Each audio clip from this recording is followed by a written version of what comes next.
Rasulullah sallallahu alayhi wasallam, sitting amongst the Sahaba, he said, "O my Sahaba, yushika al-umamu an tada'a alaykum kama tada'a al-akalatu ila qas'atiha." A time will come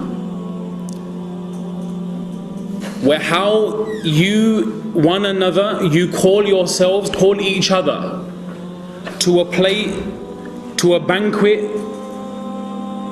How people who are consuming food, they call one another. People will call one another to consume this ummah in exactly the same way. يُوشِكَ الْأُمَمُ أَن تَدَاعَ عَلَيْكُمْ. People will call one another against you. Similarly, just as how you people call one another to a plate of food. Why did Rasulullah sallallahu alaihi wasallam give the example and the tashbih with food? Food is not something that can fight back. Food cannot offer any resistance. Food has not got a choice in what you eat, what you leave. If you half eat something, the food cannot object. If you choose to discard something, the food cannot object. If you want to swallow something in whole, the food cannot object. Every word of Rasulullah sallallahu alaihi wasallam is absolutely amazing. The balaghat and the wisdom and the rhetoric and the profoundness. Ulama mention he made tashbih with food. He gave the example with food. Why? Because food cannot fight back. When the Sahaba radiyallahu ta'ala anhum ajma'in, they heard this, it was extremely difficult for ever them to perceive a condition like this fall in the ummah of the Prophet sallallahu alaihi wasallam. One of the Sahaba radiyallahu anhum ajma'in, they ask, "Amin qillatin nahnu yawma idhin?" O Prophet of Allah, will it be because we are few in number? Will it be because we are less? Will it be because our numbers have diminished and dwindled? The Prophet sallallahu alaihi wasallam, he said, "Bal antum yawma idhin kathir." No, my Sahaba, rather you will be massive in number. وَلَكِنَّكُمْ غُثَاءٌ كَغُثَاءِ السَّيْلِ. But you will be as insignificant as the scum in the flood. When floods come, they bring dirt and filth with it. You will be just like this. You will have no izzat in society. You will have no maqam in the sight of the people. You will have no prominence left in the worldly life. You will not be able to call respect like you once did. Badr, 313 Sahaba. Enemy of Makkah, the Quraysh, 1,000. Victory belonged to this ummah. The battle of Uhud, 700 against 3,000. Initially, due to mistake, later on Muslims suffered, but victory was initially for this ummah. The battle of Khandaq, 3,000. Enemy 24,000.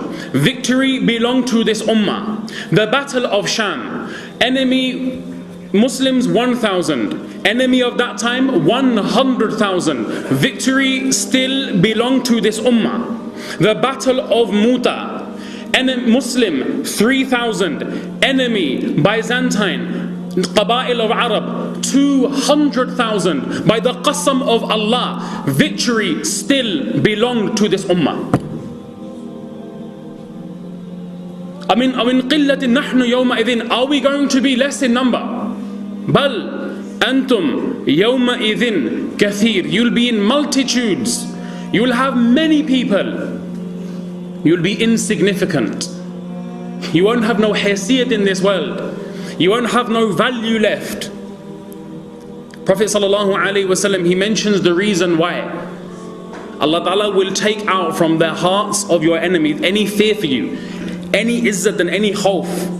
وَلَيَقْذِفَنَّ اللَّهُ فِي قُلُوبِكُمْ الْوَهْنَ. Allah Ta'ala will put in your hearts this thing of wahn. Sahaba were not used to this word. They said, Ya Rasulullah, what is wahn? قِيلَ وَمَا الْوَهْنُ ya Rasulullah. What is this word? We don't know what this word means. Rasulullah sallallahu alayhi wasallam, he mentioned, "O my Sahaba, your downfall will not be because you have a lack of education. Your downfall is not because you will have a lack of worldly accolade. Your downfall is not because you have a lack of wealth.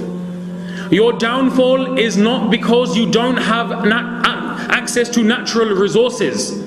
Your downfall is not because of the fact that you have no longer got big buildings, big businesses. No, my Sahaba, the cause for your downfall will be two.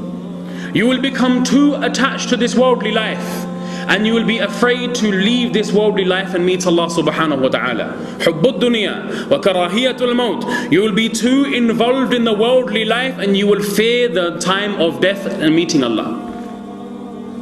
What's happened to this ummah?